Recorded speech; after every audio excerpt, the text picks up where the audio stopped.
আপনারা তো জানেন যে হরমুজের ঝামেলা হওয়ার পরে আমাদের সাথে যাদের সাথে জি টু কন্ট্যাক্ট ছিল আমাদের, বিশেষ করে কাতার এবং সৌদি আরবিয়া, এই দুইটাই আমাদের কাছে ফোর্স মেজর ক্লেম করেছে। এখন ফোর্স মেজর ক্লেম করলে তো আমরা আর কিছু করতে পারি না। তার ফলে আমাদেরকে অন্য সোর্স দেখতে হয়েছে, যে সোর্সটা হরমুজ দিয়ে আসবে না, সেই সোর্স থেকে আমাদের জ্বালানি ক্রয় করতে হচ্ছে।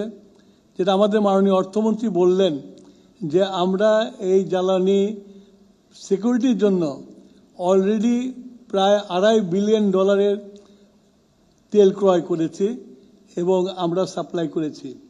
এই যুদ্ধের ফলে আমাদের আমেরিকার মতো দেশে, ফ্লোরিডার মতো জায়গায় কিন্তু ড্রাই হয়ে গেছিল, কিন্তু বাংলাদেশে কিন্তু ড্রাই হয় নাই।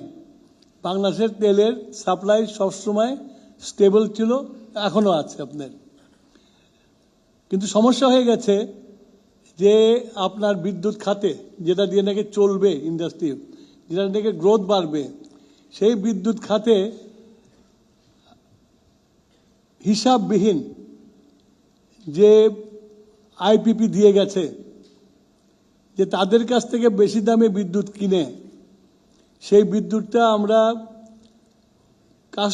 কনজিউমারের কাছে আমরা কম দামে বিক্রি করছি। তার যে গ্যাপটা, যে ভর্তুকিটা, সেই ভর্তুকিটা অর্থ মন্ত্রণালয়কে দিতে হচ্ছে।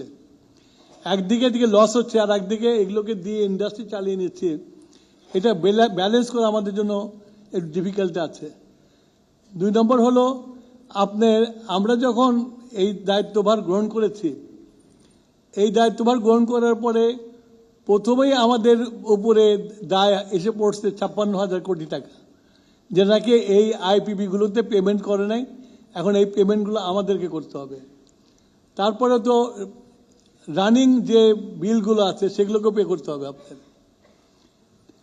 তো এর ফলে একটা অর্থনৈতিক চাপ আছে।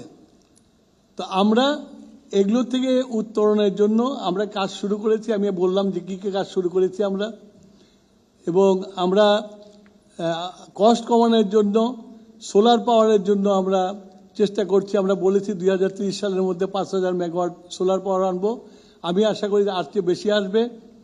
আমি কয়েকদিন আগে দেখলাম একজন আমাদের, আমি জানি না উনি অর্থ প্রফেসর কিনা জানি না, উনি বলছিলেন যে সোলারের প্রয়োজন নাই, কিন্তু আমি বলতে সোলারের প্রয়োজন আছে। এই জন্যই প্রয়োজন আছে, আপনার ইউরোপিয়ান কান্ট্রিগুলা আমাদের যে গার্মেন্ট এক্সপোর্ট হয়, কমপ্লায়েন্সে পরিষ্কার বলে দিয়েছে অ্যাটলিস্ট 30% তোমরা যদি সোলারের পাওয়ার ইউজ না করো, তাহলে তোমাদের এক্সপোর্টে আমরা কমিয়ে দেব, অথবা আমরা ডিউটি বাড়িয়ে দেব।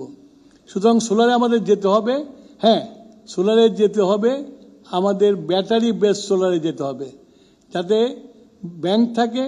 আমাদের যে সময়টা পাওয়ারে আমরা দিতে পারি না, সেই সময়টা ওই পাওয়ারটা দেব, সেটা করতে হবে। সেই জন্য আপনারা বাজেটে দেখবেন এই সোলারের ব্যাটারির উপরে ডিউটি 0 করে দিয়েছে, সব কিছুর উপরে 0 করে দিয়েছে। সুতরাং এই ব্যাপারে আমরা পজিটিভলি কাজ করছি। আমাদের একটু সময় দিতে হবে, মাত্র তো কয়েক মাস গেল আমাদের।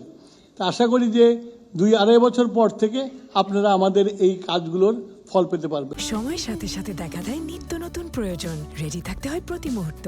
তাই এলো ইনোভার, যেন আপনি লাইফে থাকেন রেডি প্রতিদিন। Innova, designed for now.